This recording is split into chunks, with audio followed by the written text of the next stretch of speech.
think they should have a female Darth Maul in the new Star Wars movie. That should work. Yeah.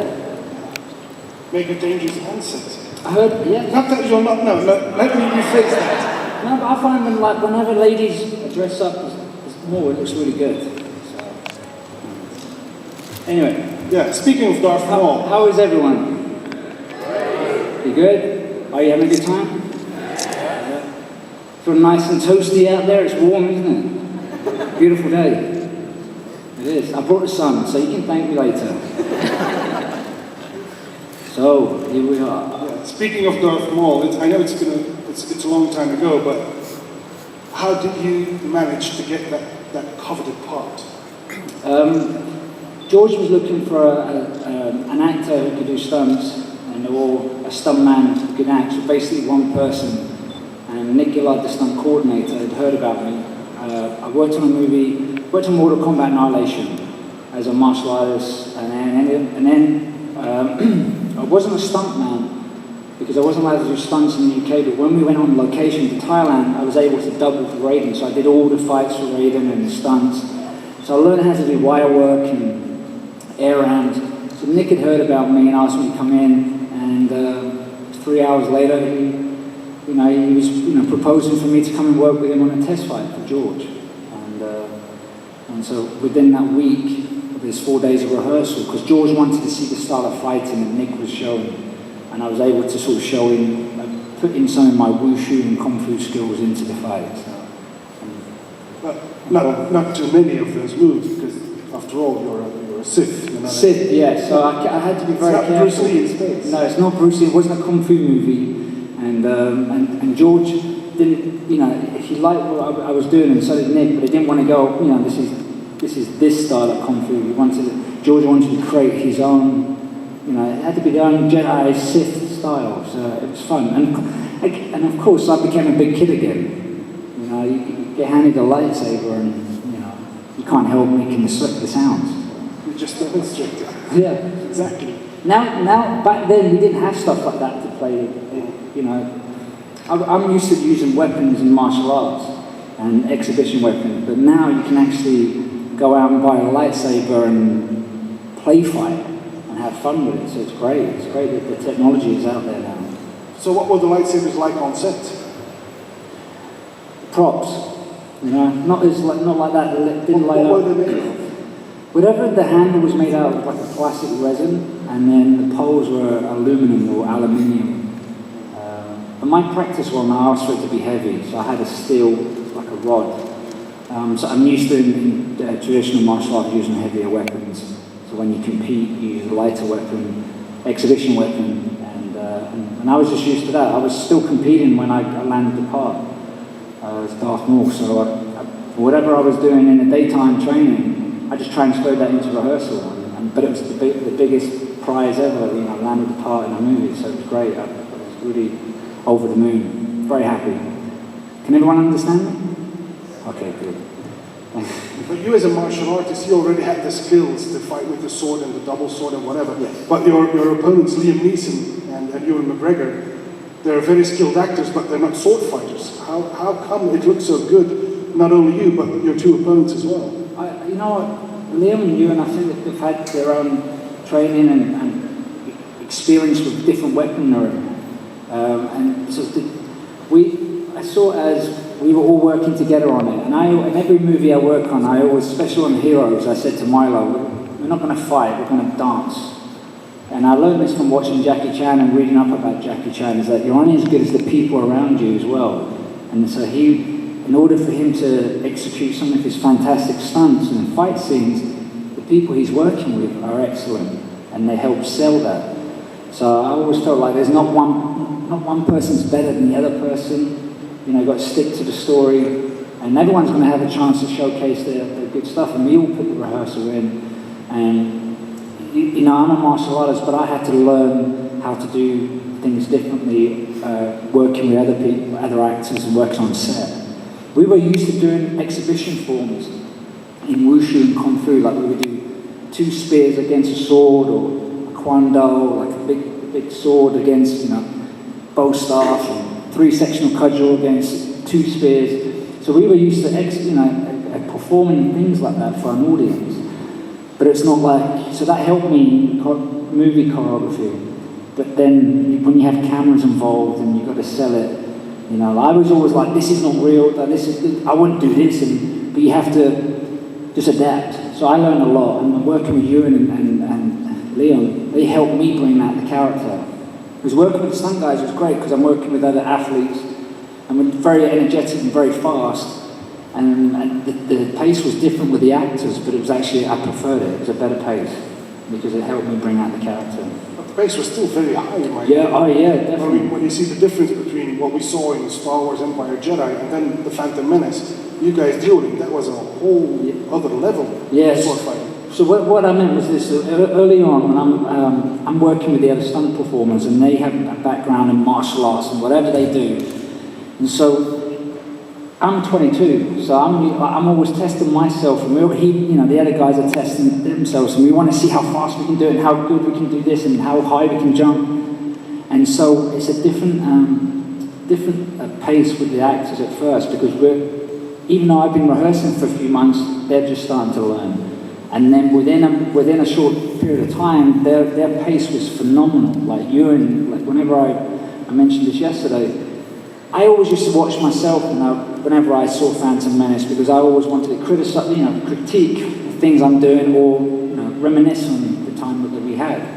But recently, I've been watching Ewan, and he's moving like exceptionally fast, and it was good.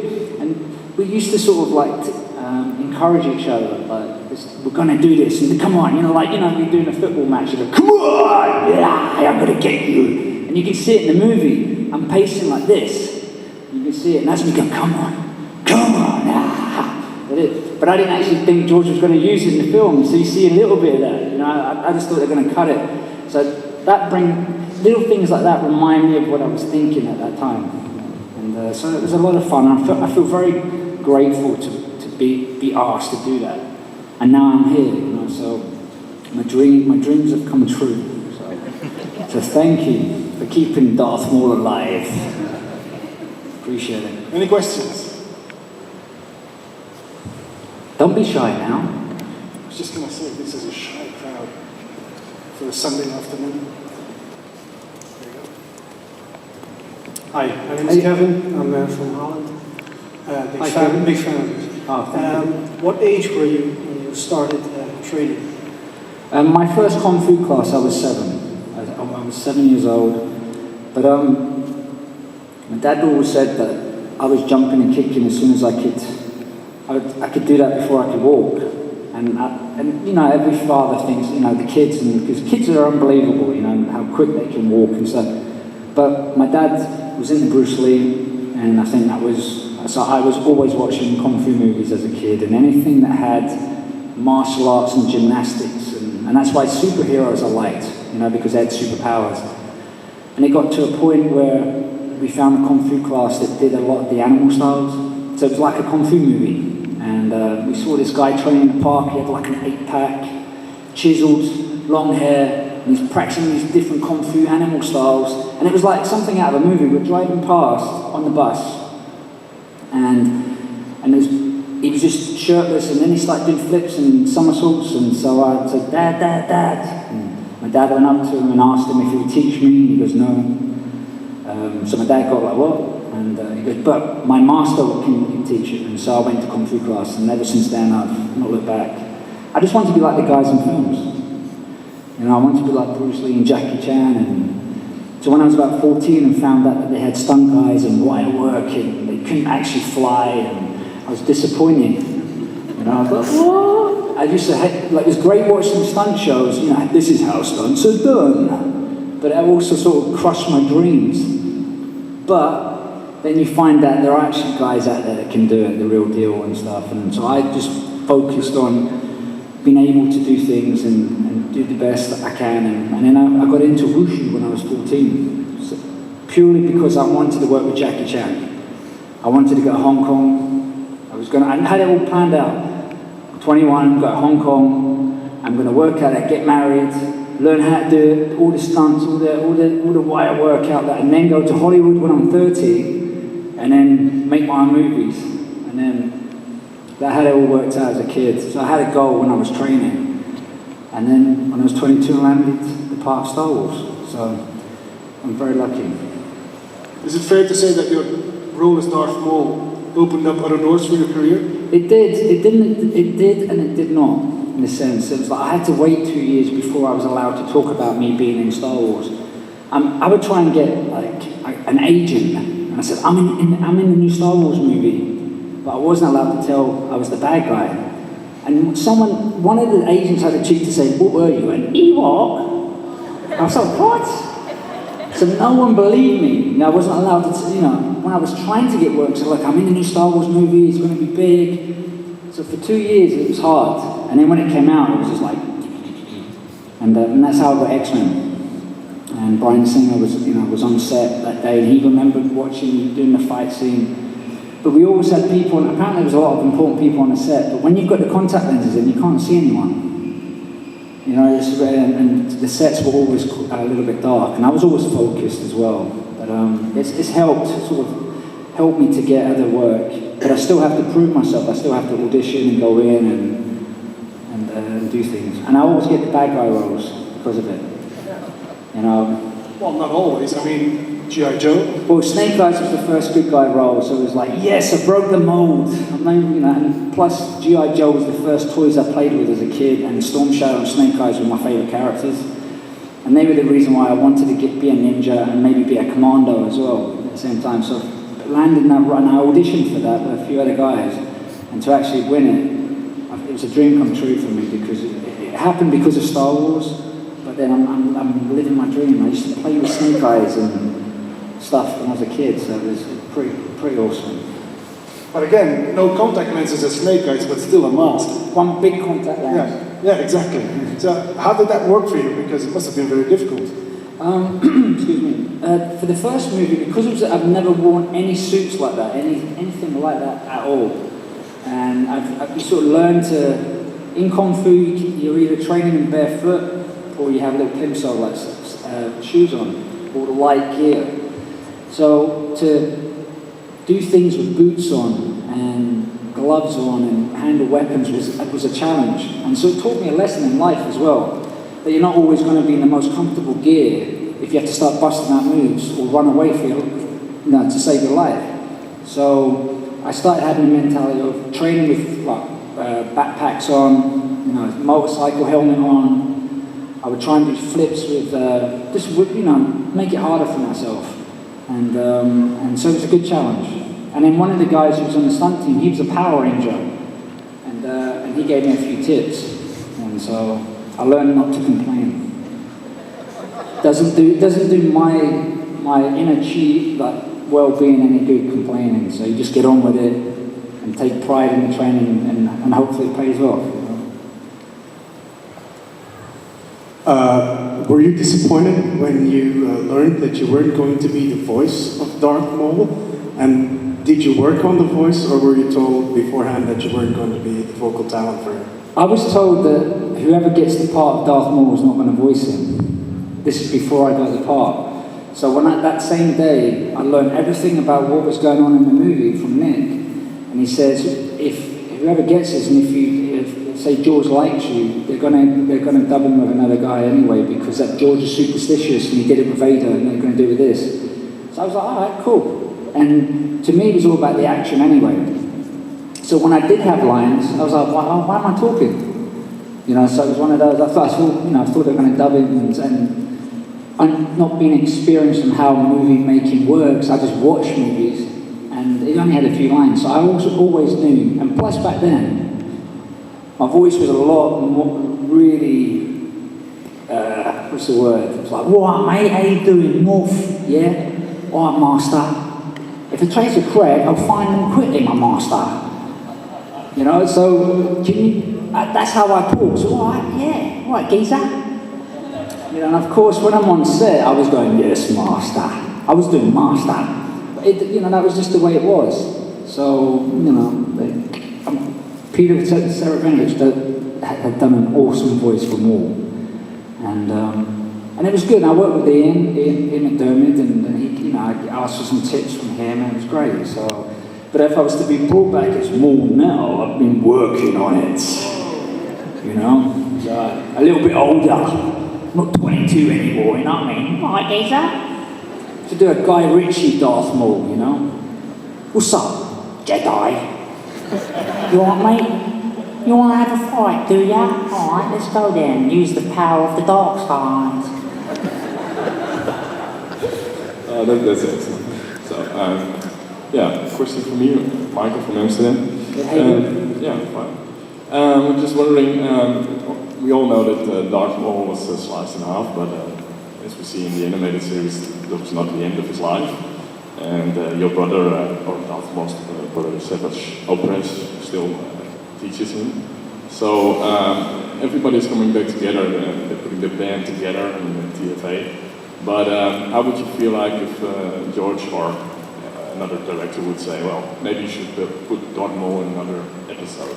How would you feel like that? Would you return to the role, or? Honestly, what do you think I would feel? I think you would be very lucky and happy. Yes. Yeah. So I'll be the master. Yeah. I mean, with metal legs and spider legs and whatever, or prosthetics. You know, that doesn't faze me, any of that stuff. Like, I'm more concerned is that, yeah, if they're going to bring Darth Maul back, it better be me.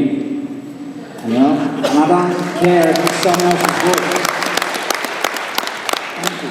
But however, I will do my best to do the best Darth Maul voice I can possibly. I will spend all my money on training. You know? I would say, just give me one line. Fear. And that's it. You know? We even jokes about it on set. When we were sitting there, before I do the back somersault, and I go, ha ha ha. And I'm not making fun, but this is me being silly.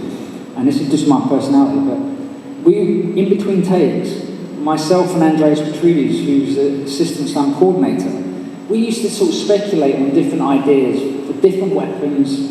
And the reason why my lightsaber got split in half, because I was going to do 2 lightsabers. Because I wanted to show off I could do two weapons. But again, Darth Maul would be too good. And you know, like it said, and they wanted to save it for the second movie. But we also said was when Darth Maul gets cut in half, he can come back. And it's called The Quest for Legs. Right? And he's on a hover speeder, like a surfboard, and he's using his double-bladed lightsaber like a canoe, and he's after Obi-Wan. And then, years later on, there's in the cartoon, he's got the spider legs. So I think it's great they've done it. And obviously, you know, I've heard that he's in Rebels now, and so now it's like the golden carrot. They're teasing me. So I have to train even harder now. Back to basics. So I would love to do it, to answer your question. Definitely. Food and water, that's all. Don't need to pay me anything. And a credit. Very part about Darth Maul.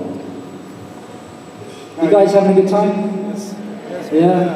I'm trying to make you laugh and you know, make sure you're okay and have a good time. Now you said that Ian McDermott, who plays the Emperor, he gave you some tips on The Phantom Menace, but you worked again with him in Sleepy Hollow, I believe. Yeah, it was great. Yeah, it was great. How did that come about, and what was your part in Sleepy Hollow? Thanks to Nick Gillard again. He was a stunt coordinator there. I ended up doing the fight, double in for Headless Horseman. And I didn't want to do it at first, because I was trying to be an actor. And I didn't want to do stunts, I wanted to do acting. And so, believe it or not, I signed up to audition for pantomime. And it was around about Christmas time.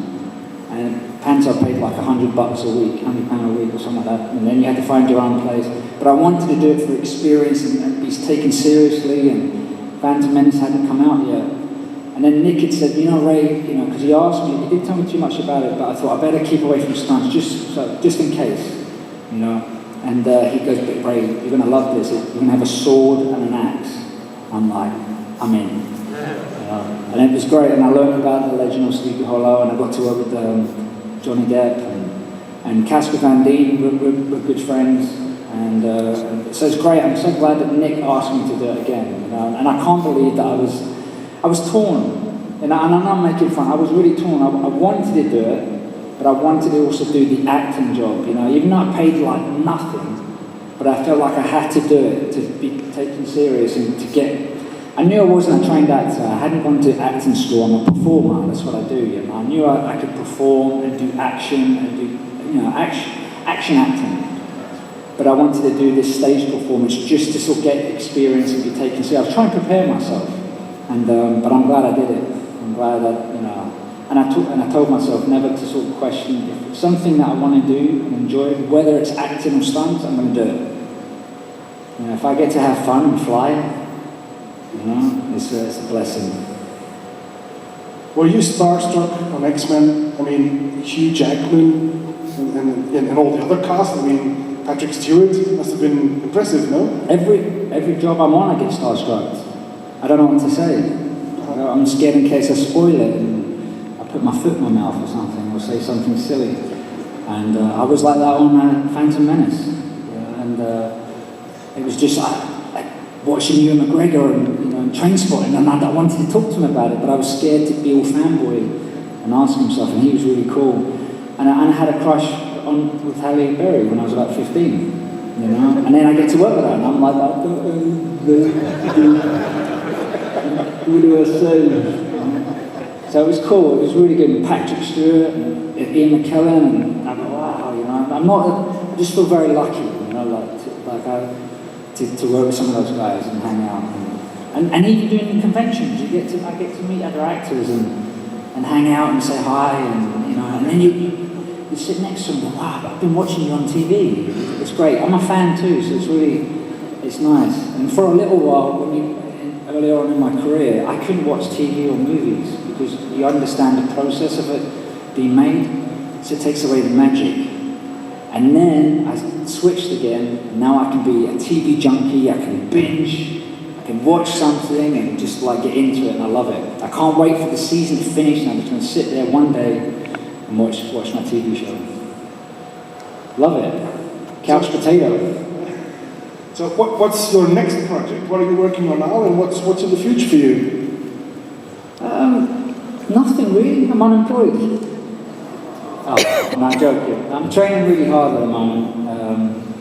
I just did something for Mortal Kombat. There's a few things happening, and I'm just sort of just taking every day as it comes. I'm enjoying the challenge of the new training regimen that I'm on when I'm back home, and enjoying that. So, and adapting to being a lot older than I was when I was doing Phantom Menace. And also, I'm actually training in hopes of maybe going back to be Darth Maul again. Darth Maul. Execute Order 66. And does it help to live in Los Angeles? It does help, yeah, sometimes, yeah. It has helped a lot more than when I was living in London. I found that a lot of the movies that have been made in London weren't the movies that I wanted to be in. I wanted to do action movies, a lot more opportunity to, up my street they're making big movies. I ride past them on my bicycle thinking, hey, look guys, it's me! Seeing if I recognise anyone. But then again, I turn my head away because I don't want anyone to see me. I don't want to seem like I'm trying to get a job by riding my bicycle past the movie set. So it does help being in LA, and that's why I moved there. Who wants the final question? Who wants to have a bit of fun? Anyone want to have a bit of fun? Who's up for coming up on stage? Oh, you have a question? Miss Maul. I hope it's okay to ask you this, but I would like to know your opinion about the new Star Wars movie, The Force Awakens. I liked it. Yeah, it was good. My kids really enjoyed it. And it was really good to see Han Solo again. We were talking about it earlier. There was moments in it where I forgot I was watching a Star Wars movie, and then I was like, yeah, Star Wars, so it was good. It was good.